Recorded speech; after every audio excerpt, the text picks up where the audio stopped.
What we're going to do now is get prepared to paint the parts that are in the Shelter Logic. It's a little bit breezy today. It was a lot breezier yesterday, and I did some of the parts. I'm going to go over them again today. It's within 24 hours of when I painted before, so this should be okay. So I will bring you along this time because it's not as breezy, and the chances of ruining this fine machine, namely the GoPro, is a lot less. So let us prepare to paint.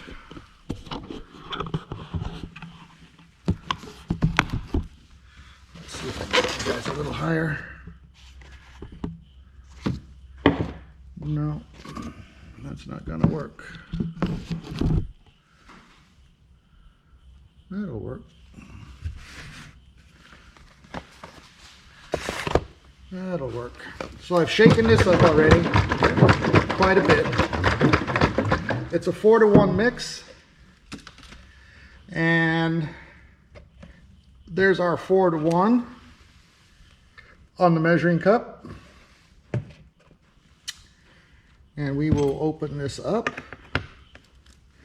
and I will go to number. Do I need number? Yeah, I'm going to go to number 4 on that. So what you do is you find 4-to-1, and then you go to number 4 or 3 or 2 or how much ever you're going to need. And you say, okay, I'm going to do to number 4 because when I add the reducer, it comes up to here, and that's plenty for what I'm doing. Could I get away with 3? Maybe. Maybe that is what I will do. I'll use number 3. I can always mix more. I hate to waste any. So, because paint is expensive. I'm telling you. And I'm going to put gloves on simply because this paint sticks real well to everything, including me. And that's why I'm wearing this bunny suit, because the overspray will just be all over me if I don't. And sweating for a few minutes in this thing is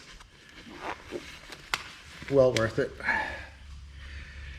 So let's just stir it a bit, make sure we got all the goodness off the bottom.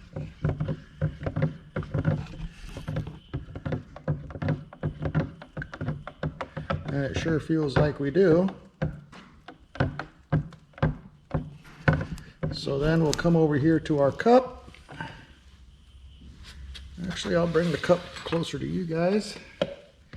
And we will pour to number 3.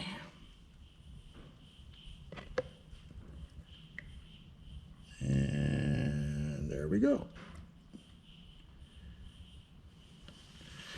Perfect. Can never pour without spilling a little bit. I did put a couple little holes in the rim here so that it drains back into the can. That was a trick that Bad Chad showed me. No, he showed everybody. I just happened to be watching. So then, I like to cover this up as soon as possible, which is now. I don't think we're going to be back in here, so I'm going to tap this down.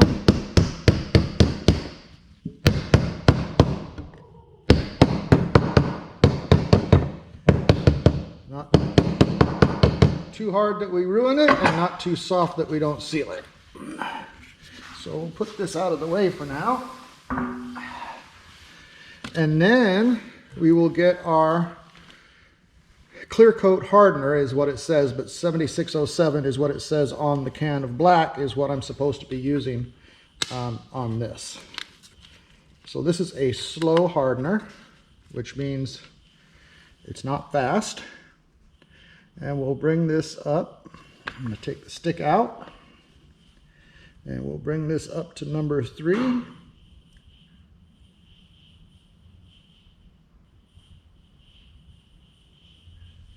And there we go. mix all that goodness together.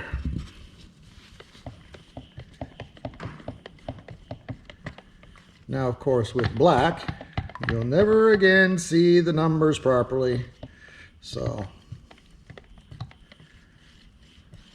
unfortunately, this is kind of like a one-time use can or mixing thing here. Might be able to wipe it out with some thinners, I'm not sure. But I will order more so that I have plenty of them available when it comes time to painting the vehicle in total. Right now I'm just painting parts. So, we've got that all mixed up.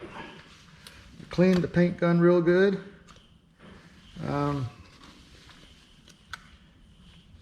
It was having some issues actually.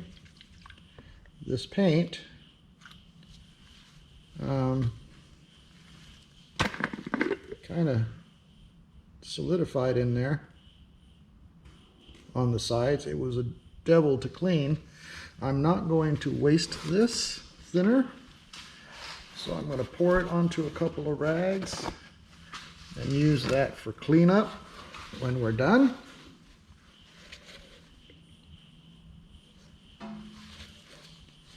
That way we're not wasting it, because everything is expensive these days. All right, put this back in the holder. Get my filter ready. Now I'm not going to be able to do this with one hand, so you guys are coming over to the chair to have a look-see at what we're doing. Hopefully you can see this.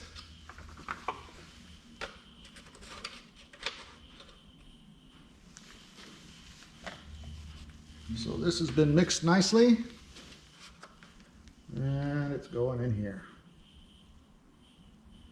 What I did not do is get my air hose ready. So that's going to take me a minute, just a short minute.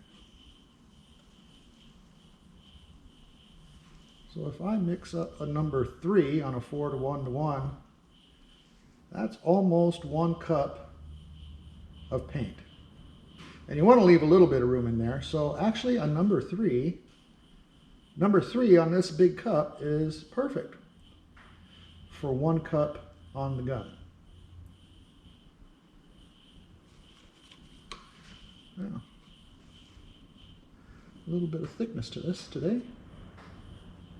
It's not too cold, not too hot, not too windy. It is a bit humid. But we will do the best that we can do. So, I am going to take you guys outside and set you up to where you can see what's going on when I'm spraying. And it should only be just a few seconds until I'm out here. It's a bit breezy, so the door does tend to slam. I'll set you guys up over here. And let's see what you see. Okay, maybe a touch higher, huh?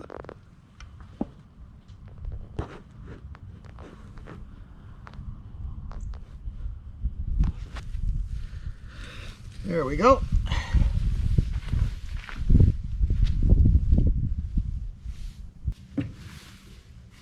All right. You're probably not going to hear me. I might end up doing this in time lapse and then adding some music to that. You may notice I don't have my glasses on. That's because I don't want them blank.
Well, if you guys have stuck around for the end of this video, you're going to get a little bonus. This is about a half hour after I had finished. And I don't know if you guys could tell from that far back, but that paint gun, that $20 Harbor Freight paint gun that had done so well for me in the past, was getting clogged up. And it wasn't letting the fan do what I wanted it to do. And it was coming out a bit dry. And as much as I try and adjust it, it wasn't adjusting. So I ended up with somewhat of a textured finish, which I will probably, and I'm going to say probably, maybe not, because to be honest, I kind of like it. But what I might do is Scotch guard the rough spots and end up having to Scotch guard the whole thing and then reshoot the whole thing. Now this up here that I did before when I was doing the edges, this came out beautiful. That came out beautiful.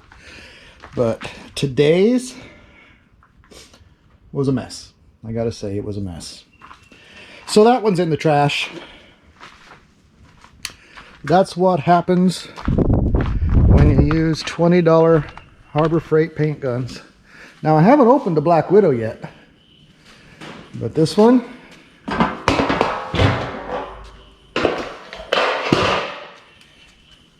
there was still paint in there. I thought I was done. There was still paint in there. This is the purple gun for 20 bucks that I meticulously cleaned the last couple of times.